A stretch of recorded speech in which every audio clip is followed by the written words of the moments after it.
Hey hi మేమైతే ఈరోజు టెంపుల్కి స్టార్ట్ అయిపోయాం. టెంపుల్ నేమ్ వచ్చి శృంగగిరి టెంపుల్. ఇదైతే మాకు 25 కిలోమీటర్స్ వస్తుంది. వెళ్తూ ఉండగా దారిలో ఒక టెంపుల్ అయితే మాకు కనిపించింది. అక్కడైతే ఇది జయనగర్లో ఉంటుంది.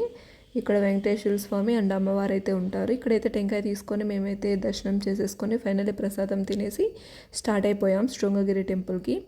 ఫైనల్లీ వచ్చేసామండి. ఇక్కడ చూసారంటే టెంపుల్ చాలా డిఫరెంట్ కన్స్ట్రక్షన్లో అయితే ఉంది. చాలా మంచిగా ఉంది చూసే కూడా. అండ్ వెదర్ కూడా చాలా కూల్గా ఉంది. ఇక్కడ చూస్తున్నారు కదా, ఇక్కడ శివుడు విగ్రహం అయితే ఉంది.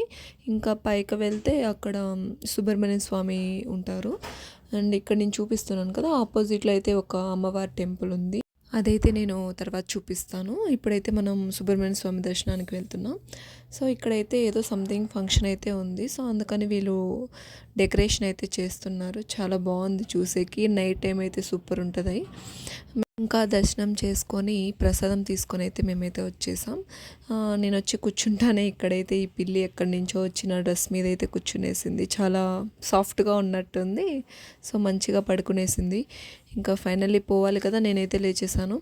ఇదైతే గుడి బ్యాక్ సైడ్ అండి. యాక్చువల్గా అయితే 3 వేస్లో అయితే రావచ్చు, బట్ 2 అయితే క్లోజ్ చేశారు. మేమైతే మెయిన్ గేట్ నుంచి వచ్చాం. ఆ ఫేసెస్ అయితే 6 ఉన్నాయి. నేను ఇందాక చెప్పాను కదా, ఇది ఆపోజిట్ టెంపుల్ అమ్మవారు ఉంటుందని. అక్కడికైతే మనం వచ్చేసాం.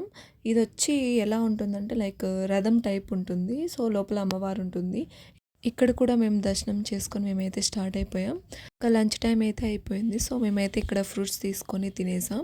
ఇంకా వచ్చే దారిలో తిను పెట్రోల్ అయిపోయి కష్టపడుతుంటే మేమైతే హెల్ప్ చేసేసాం.